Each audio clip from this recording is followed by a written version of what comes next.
The Servant Girl Annihilator, 1884 to 1885, USA. Before the world knew Jack the Ripper, before serial murder had a name, a city in the American South was already living the nightmare. Austin, Texas, 1884. A booming capital city, proud of its gas-lit streets and growing population of nearly 12,000 souls. A city that believed it was civilized. A city that had no idea what was coming for it. 8 victims, 12 months, 0 arrests, ever. It began on a cold December night in 1884, though no one understood yet that it had begun. Molly Smith, a black servant woman, was sleeping in the servant quarters behind her employer's home on West Pecan Street when something woke her. Or perhaps nothing woke her. Perhaps she never had the chance. When the sun rose on December 31st, 1884, Molly was found outside in the frost-covered yard, dragged from her bed, her skull split open by an axe. Her boyfriend, Walter Spencer, was found wounded nearby, barely alive. He had no memory of the attack. No one heard a thing. The night had simply swallowed a woman whole and spit her out broken. The city stirred. The newspapers wrote a few lines. And then Austin went back to sleep, because Molly Smith was a black servant woman in 1884 Texas, and the world did not yet understand it had reason to be afraid. 6 months passed. On May 6, 1885, Eliza Shelley was found in her servant quarters, her head nearly cleaved open, her body dragged outside and left in the dirt. She had survived barely when neighbors found her still breathing, but she never fully recovered from what had been done to her. 3 weeks later, on May 23rd, Irene Cross was attacked in the same manner. Same dead of night, same weapon, same terrible silence before and after. She survived too, but the attacker had vanished again into the darkness of Austin's back streets as if he were made of shadow. People were starting to talk now, not with fear, not yet with confusion. Who would do this? Why servant women? Why always at night, always with an axe or something bladed and heavy, always dragged from their beds? The police investigated. They found nothing. They arrested black men from the neighborhoods, held them, questioned them, and released them. Because this was Austin in 1885, and suspicion was its own kind of justice. Then the summer came, and the killings accelerated. On August 30th, 1885, Mary Ramey, a young woman of only 11 years old, was found murdered in the servant quarters of the household where her mother worked. She had been dragged from her bed, taken outside, and killed with an iron rod driven into her ear. Her mother, Rebecca Ramey, was found alive nearby, gravely wounded, her head split open. 2 lives attacked in a single night. The city finally began to tremble. September brought no relief. On the 28th of that month, Gracie Vance and her boyfriend Orange Washington were attacked. Orange was killed outright. Gracie was dragged away from the scene, found later barely breathing, and died shortly after. 2 people in one night again. The killer was not slowing down. The killer was not hiding. The killer was, somehow, simply invisible. Austin was in open panic now. The newspapers, which had initially buried the stories in the back pages when the victims were black servants, began to scream from the front, because something had shifted in the killer's pattern, a shift that would make the entire city feel the cold. On Christmas Eve, December 24th, 1885, the Servant Girl Annihilator, as the press had now named him, reached into a different world entirely. Susan Hancock was a white woman, the wife of a prominent citizen. She was sleeping in her own home when she was dragged from her bed, taken to the backyard, and killed with an axe, her skull fractured beyond recognition. The same night, just blocks away, Eula Phillips, another white woman, was pulled from her bedroom while her husband lay wounded and unconscious beside her. She was found dead in the alley behind her house, mutilated. In a single night, in a single city, the killer had taken 2 white women of standing, and suddenly every rule about who deserved protection, every assumption about who the monster was really hunting. All of it dissolved into the cold Austin air. The Christmas morning of 1885 was unlike any the city had ever known. Men barricaded their doors. Women were not permitted to be alone. Gun sales erupted. Vigilante groups formed and prowled the streets looking for anyone suspicious, which in Austin in 1885 meant looking for anyone black or anyone poor or anyone who could not defend themselves with social standing. Dozens of men were arrested. A man named Nathan Elgin, a young black cook, was actually lynched by a mob, murdered without trial, without evidence, consumed by the city's rage and terror. He almost certainly was not the killer, but terror does not require certainty. The police were overwhelmed, embarrassed, and desperate. The mayor of Austin ordered the formation of a special police force. Investigators pored over the crime scenes, looking for something, anything. They had plenty of suspects: jealous husbands, transient workers, fired servants, men seen near the scenes on various nights. They arrested, questioned, and released. Arrested, questioned, and released. The courts saw witnesses contradict each other, alibis held, evidence dissolved. One suspect, a man named Abe Wilds, came terrifyingly close to being convicted before the case against him collapsed. Another, James Phillips, the husband of Eula Phillips herself, was tried for his wife's murder. He was acquitted. And then, after the Christmas Eve murders, something happened that no investigator, no historian, and no criminologist has ever been able to fully explain.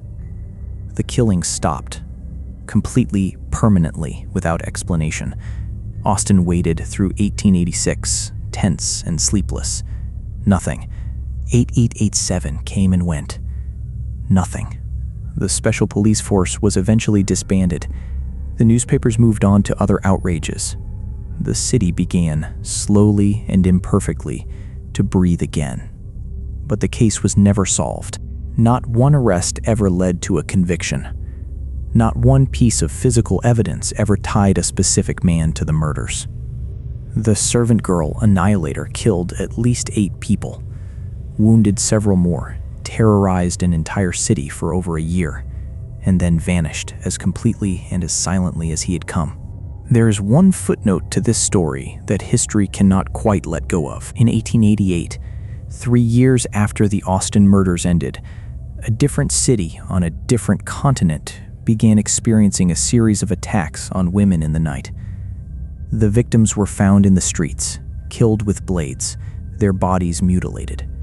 The city was London. The killer was given a name that would echo through the next century and beyond: Jack the Ripper. Some researchers over the years have dared to ask the question quietly, without proof, as more of a haunting than an accusation. Was there a man who crossed an ocean? Who killed in Austin, stopped, and then began again in Whitechapel? There is no evidence for this. There is no evidence against it either. The Ripper was never caught. The Annihilator was never caught. And the terrible overlap of timing, of method, of eerie disappearance, it simply sits there in history, unresolved, the way all true horror tends to. Austin never put up a memorial for the women who died. The servant quarters where they slept, where they were taken from their beds, are long gone. Most of their names exist only in old police ledgers and yellowed newspaper columns. Molly Smith, Eliza Shelley, Irene Cross, Mary Ramey, Rebecca Ramey, Gracie Vance, Susan Hancock, Eula Phillips. They were real. They bled in real yards under real Texas stars. And whoever stood over them in the dark, whoever lifted that axe again and again through 12 months of horror, he walked away. He lived his life. He may have grown old somewhere and died in a bed and had no one know what he had done. That is the thing about true darkness. It doesn't always announce itself. It doesn't always get caught. Sometimes it just stops. And you are left standing in the silence, wondering whether it is really over or whether it is simply waiting. The murder of Elizabeth Barraza, 2019, USA. Elizabeth Barraza was 29 years old, beloved by everyone who knew her, 2 days away from her 5th wedding anniversary trip to Disney World, and someone had been watching her house in the dark for hours before they killed her. This is that story. Liz Barraza was, by every account, the kind of person the world needs more of. Born on June 26, 1989, she had studied psychology at Sam Houston State University, where she met her husband Sergio. She was an avid fan of Star Wars and Harry Potter, and a proud member of the 501 Legion, a Star Wars fan group that cosplayed as the franchise's iconic villains and made regular charity visits to hospital patients, bringing laughter and costumes to children who needed it most. She worked, she loved, she volunteered. She had, by all appearances, no enemies in the world. She and Sergio were planning a trip to the theme park in Orlando, Florida on January 27, 2019, to celebrate their 5th wedding anniversary. To raise a little extra spending money for the trip, Liz had decided to hold a garage sale. She had put up signs around the neighborhood the night before. She had no way of knowing that putting up those signs had set something into motion. The morning of Friday, January 25, 2019, was cold and quiet on Cedar Walk Drive in Tomball, Texas, a suburban neighborhood northwest of Houston. Liz and Sergio began arranging items for the garage sale at around 6:17 in the morning. It was still dark, the kind of early that makes the neighborhood feel private, safe, enclosed, just you and the familiar shapes of your own yard and your own driveway and your own life laid out in neat rows. Since Sergio had an early morning work call, he left the house at around 6:47 a.m., while Liz continued setting up outside. He kissed his wife, got in his car, and drove away. He did not know it was the last time he would see her standing. What neither of them knew, what Liz could not possibly have known, as she arranged her items in the thin morning light, was that a dark vehicle had already been watching. Investigators would later piece together, from surveillance footage collected across the neighborhood, that a dark-colored truck had been seen driving through the Princeton Place subdivision at around 2 a.m. that same morning. Not passing through, lingering. The truck had been parked in the lot of a nearby Goddard school before the murder, idling in the pre-dawn dark. Someone had been waiting for Sergio to leave, at approximately 6:52 a.m. Just 5 minutes after Sergio's car disappeared down the road, 3 of Liz's neighbors heard the sound of gunshots. They called 911 immediately. A CCTV camera pointed toward Liz's residence captured the sequence of events. A black pickup truck moved slowly past her house, turned onto the next street, and came back. The figure inside exited the vehicle, walked up the driveway toward Liz, and shot her at close range. The shooter fired 3 shots. Then, as Liz hit the ground, the killer fired 1 more shot. All 4 wounds were in the upper torso, head, and neck area.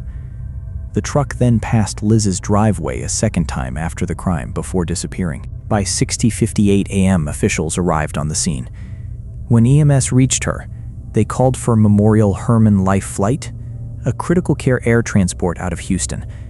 Liz was alive, barely, when they loaded her onto that helicopter. She had been shot 4 times in her own driveway, in front of her own garage sale, 2 days before her anniversary trip, and somehow her heart was still beating. After hours in the emergency room in the shock trauma ICU, at 1:40 p.m. on January 26, 2019, Elizabeth Barraza was pronounced dead. She was 29 years old. When investigators began to work the scene, the first thing that struck them was the absence of chaos. This had not been a robbery. Nothing was taken. There was no struggle, no signs of a fight, no emotional messiness of an argument turned violent. The detectives discovered the killer had left almost no physical evidence at the crime scene. At the scene, they found only 1 round of small to medium-sized caliber, possibly a .380, presumed to be from a revolver. No murder weapon was found. A revolver. That detail matters. Revolvers do not eject shell casings. The suspect had chosen this weapon specifically, a weapon that leaves behind almost nothing. This was not a crime of passion. This was not a robbery gone sideways. Someone had chosen this weapon, worn a disguise, scouted this neighborhood through the night, and waited patiently for the husband to leave. This was a planned execution. The footage was grainy enough that investigators could not even determine with certainty whether the killer was male or female. The figure appeared to be wearing a wig and a long coat to conceal their identity.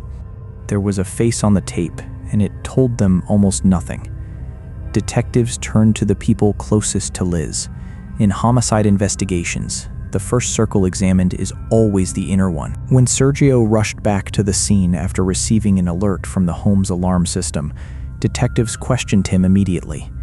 He handed over the doorbell camera recording without hesitation, though it had captured only the sound of the shooting, not the image of the killer. His co-workers confirmed he had been at work. He was cooperative. He was devastated. But the investigation turned up something that could not be ignored. Investigators found that Liz had a life insurance policy. In the case of murder, Sergio was set to receive $500,000, double the standard payout amount, $500,000. It is the kind of number that changes the shape of a conversation. Officials followed up on Sergio's bank and cell phone records. They found nothing suspicious. He took a polygraph test and passed it. He was ruled out as a suspect. The circle widened. Sergio had mentioned to investigators a strained relationship with his own father. He told police that Oscar Barraza Sr. had been cheating on his mother with multiple women, was financially unstable, and that his last paycheck to Liz had bounced, and that Liz had possibly confronted him about it. A confrontation, a bounced check, a daughter-in-law who had looked a man in the eye and said something uncomfortable. When investigators questioned Oscar Sr., he admitted to the infidelity and explained the bounced check as a matter of awaiting a client payment. His bank and cell phone records showed nothing unusual. He took a polygraph test and passed it too. One by one, the people who loved Liz or who had reason to want something from her were examined and cleared. The inner circle held no answers. Police then focused on the possibility of a murder for hire. They looked at Liz's phone, her social media, her text messages, any digital footprint of conflict. A thorough check of both Sergio's and Liz's cell phones revealed no evidence of marital problems, no secret enemies, no threatening messages. Liz Barraza, as far as anyone could determine, was exactly what she appeared to be. A good person, loved by the people around her, with no known reason to be dead. And yet someone had driven to her house at 2 a.m, waited in the dark for 4 hours, and shot her 4 times as she arranged second-hand items in her driveway. The reward money began to grow, a slow signal of how desperate the situation had become. Initially, Crime Stoppers had offered $5,000. Sergio's brother raised funds through GoFundMe, bringing the total to $20,000. As of 2022, the reward stands at $50,000. The Harris County Sheriff's Office worked in tandem with the FBI and the Texas Rangers. Investigators said they had received Crime Stoppers tips from around the world, and yet, after all of it, they were still no closer to finding the killer. The dark Nissan Frontier pickup truck, identified as a 2013 or newer, black 4-door model with a distinctive Pro 4X sticker, was released to the public, broadcast across news stations and social media. Someone, somewhere, had to recognize that truck.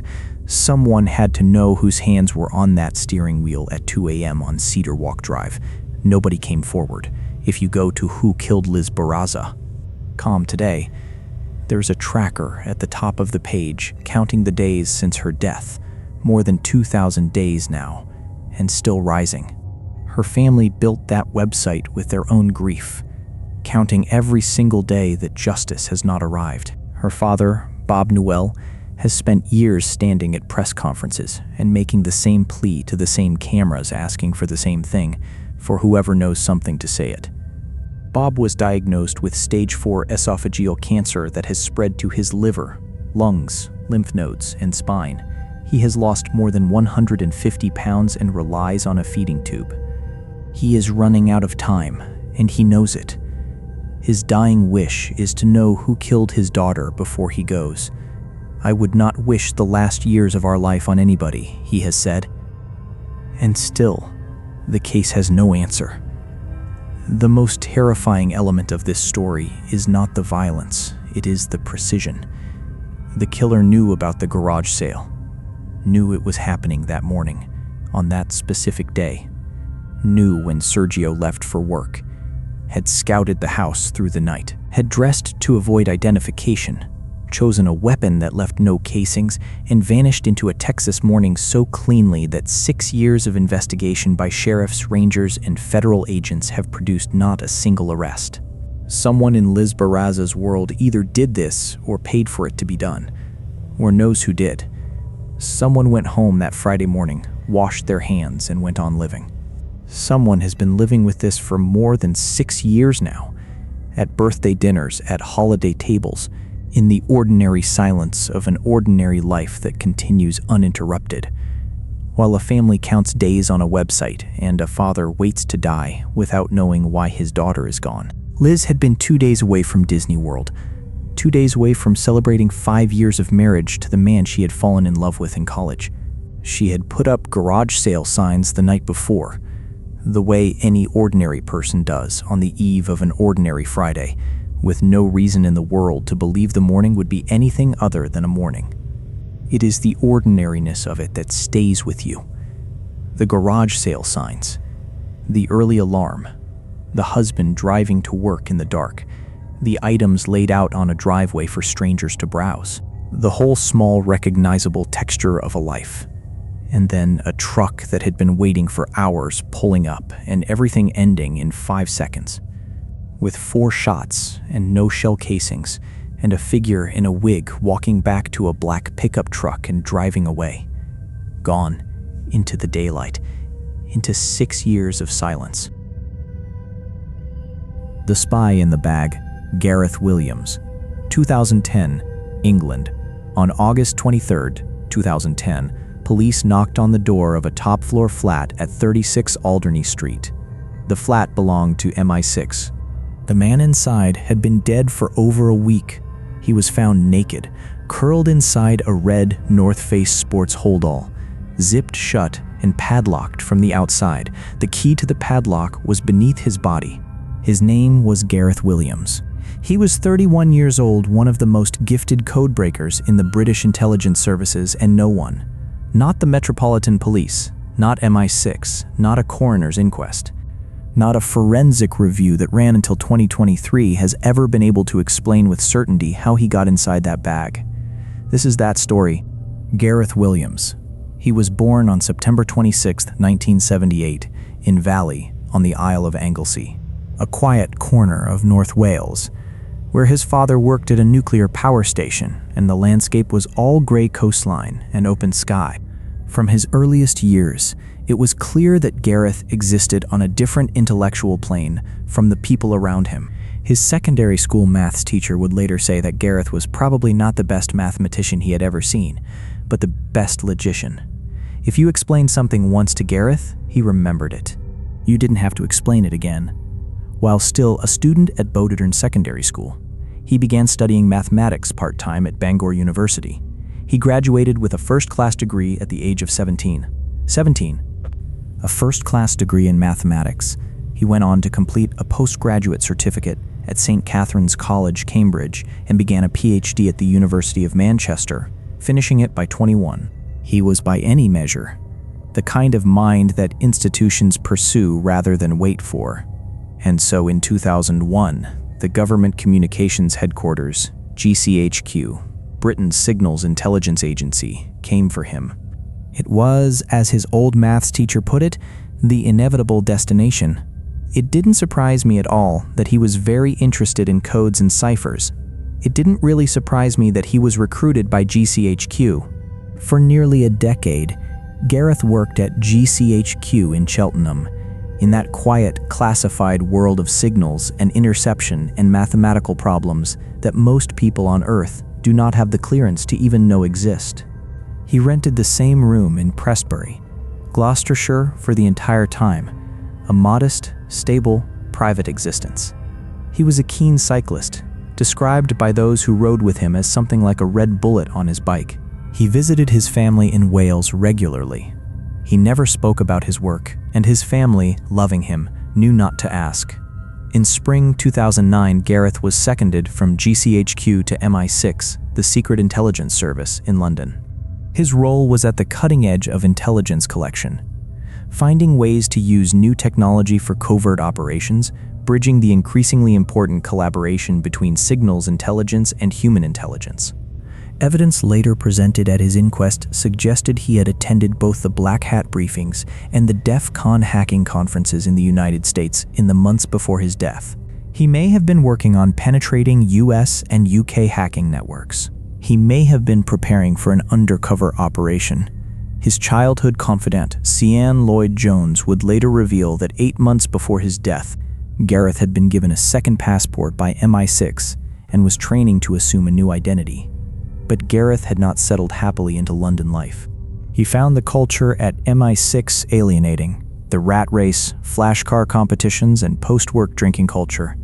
As it was later described, a world entirely at odds with the quiet, solitary, physically active life he preferred.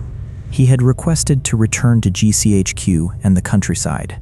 He was due to go back in September 2010. He never made it. The last confirmed sighting of Gareth Williams alive was captured on CCTV footage at Holland Park Tube Station on August 14, 2010. He looks in the footage relaxed, ordinary, a slim young man in casual clothes going about his weekend. On August 15th, a Sunday, he was seen on CCTV in the Hans Crescent area of Knightsbridge, high-end shopping territory near Harrods, that afternoon just after 3 p.m. He was filmed walking down Alderney Street in Pimlico carrying 2 shopping bags from Waitrose. He turned toward number 36, the MI6 flat, and went inside. That was the last time anyone saw Gareth Williams in the world of the living. That evening, evidence from the inquest suggests he cooked one of the peppered grill steaks he had bought at Waitrose and ate his supper alone in the flat. In the early hours of August 16th, his laptop was logged on to a cycling website, the kind of late-night browsing a man might do alone before going to sleep. And then, sometime in those hours, something happened. On August 16th, Gareth Williams failed to attend a scheduled meeting at MI6 headquarters at Vauxhall Cross, less than a mile from his flat. His line manager, known at the inquest only as Witness G, later admitted to the coroner that he deeply regretted not raising the alarm sooner. Instead of immediately reporting a missing intelligence operative, MI6 spent a week conducting its own internal inquiries, 7 days. A week in which a body lay in a locked bag in a bathtub while the intelligence services tried to handle the situation quietly. It was only on August 23rd when Gareth's family reported to police that they had not heard from their son in 10 days that the Metropolitan Police finally went to the flat. The officer who first entered, PC John Gallagher, described what he found in measured, careful words at the subsequent inquest. He noticed immediately that something was wrong. On the table, laid out with an odd neatness, were 4 items: a mobile phone, 2 SIM cards, and a woman's wig. He moved through the flat and reached the ensuite bathroom off the master bedroom. In the empty bathtub sat a large red North Face Sports hold-all. A padlock connected the 2 zippers, locking the bag shut from the outside. "I am realizing it is something serious," Gallagher told the inquest, "and my concern was to not damage anything in a crime scene." He did not need to open the bag to know. The smell of decomposition had already told him everything essential. But when investigators finally cut through the padlock and unzipped the hold-all, they found Gareth Williams curled inside, naked, knees drawn toward his chest. The key to the padlock was discovered beneath his own body. The flat's heating had been left on at the highest setting in the middle of summer, accelerating the decomposition to the point where the Home Office pathologist, examining the remains, could not determine the cause of death. Not a drug, not a poison, not a wound, nothing. The body had been too far gone, no signs of a struggle anywhere in the flat, no signs of a break-in at the door, no DNA belonging to another person found anywhere, not on the lock, not on the bag, not on the bath. His palm prints were not on the rim of the bathtub, and yet there he was, inside a padlocked bag, in a bath, with the key beneath him. What followed was one of the most tangled, frustrating, and deeply strange investigations in British criminal history. The first and most fundamental question was brutally simple. Could Gareth Williams have gotten into that bag himself? Investigators commissioned experts in confined spaces to attempt to replicate the feat using an identical holdall. They tried hundreds of times. Flexible people, trained people, a yoga expert, again and again. The conclusion was the same. It was effectively impossible for a person to zip and padlock such a bag from the inside, in a bathtub, without assistance. One forensic expert told the inquest flatly, "I believe he was placed in the bag by a third person." Pathologists noted that if Gareth had been alive when he entered the bag, he would have suffocated within approximately 3 minutes. 3 minutes of darkness inside a locked bag in an empty bath. The second question was equally disturbing. Who else had been in that flat? And here the investigation began to fracture. Police released e-fit images of a couple of Mediterranean appearance, seen near the building in the days before the discovery. A man and a woman, seen at the flats. They were never identified. Investigators would later concede they were unlikely to ever be traced. A single unidentified hair was found at the scene, leading to later hopes as recently as 2021, when a forensic review was commissioned that advances in DNA profiling might extract something useful from it. In November 2023, the Metropolitan Police confirmed the review was complete. No new DNA evidence had been found. No new lines of inquiry had been identified. The intelligence dimension of the case was, from the very beginning, aggressively contained. On the day Williams' body was discovered, the head of MI6, Sir John Sowers, met with Britain's most senior police officer. According to the Daily Telegraph, Sowers sought assurances that the investigation would not stray beyond its remit. At the subsequent inquest, witnesses from MI6 gave their testimony from behind a large blue screen to protect their identities.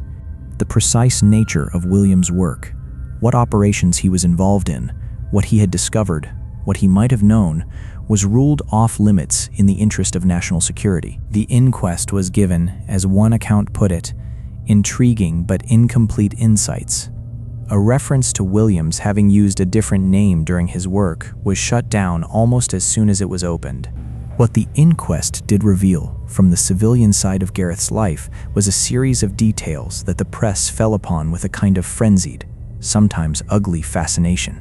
Police found in the flat approximately £20,000 worth of women's designer clothing, shoes, dresses, accessories in boxes, apparently unworn. About half of the internet browsing history on his computers was in the area of women's high fashion, handbags, cosmetics, gloves. His search history also included visits to bondage and claustrophilia websites.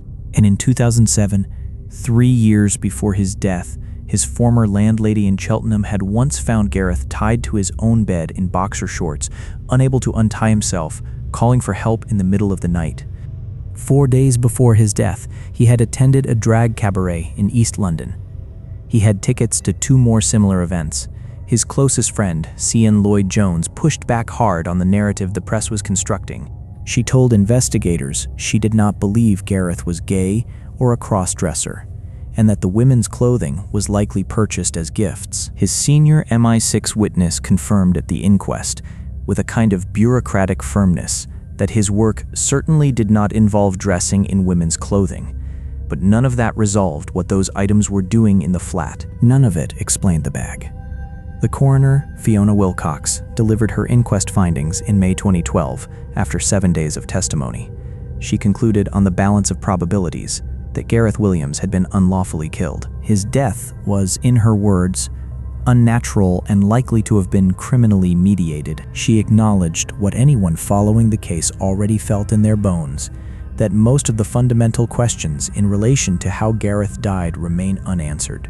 A year later, in 2013, The Metropolitan Police conducted their own evidence review and arrived at the opposite conclusion. They determined it was more probable that no other person had been present at Gareth's death, and that he had most likely died alone, by accident, in some private activity that went catastrophically wrong. His family rejected that finding. They said the coroner's verdict of unlawful killing accurately reflected the circumstances of their son's death. Two official bodies, two contradictory conclusions. One man in a locked bag, and the British intelligence services, throughout the entire process, maintaining a silence about the nature of his work that has never broken. There is a theory discussed carefully, never proven, that Gareth Williams had stumbled across something he was not supposed to know.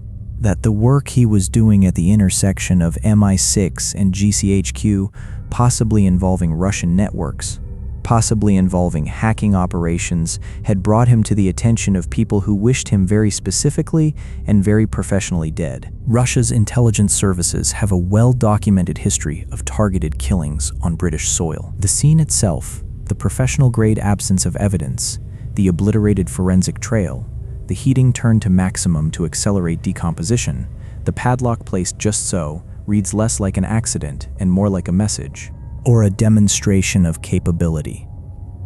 Or both. But there is no proof. There has never been proof. And the nature of the intelligence world is such that proof, in cases like this, has a way of never arriving.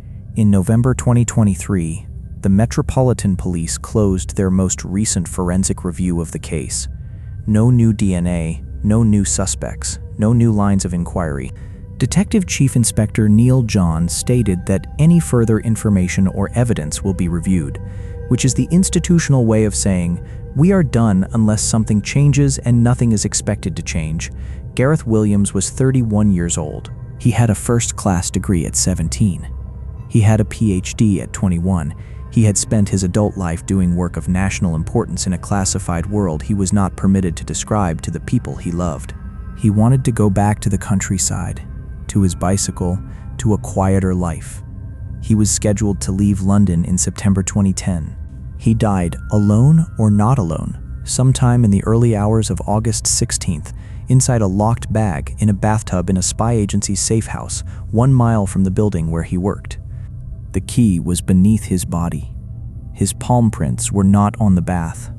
His DNA was not on the lock. And somewhere in the city that night, in Pimlico, or Vauxhall, or wherever the people who know what happened to Gareth Williams went afterward, someone walked away from 36 Alderney Street and into the ordinary August darkness of London.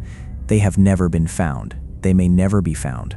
The bag has been unzipped, and the body has been buried, and the coroner has delivered her verdict, and the police have delivered theirs, and the intelligence services have kept their silence, as intelligence services always do.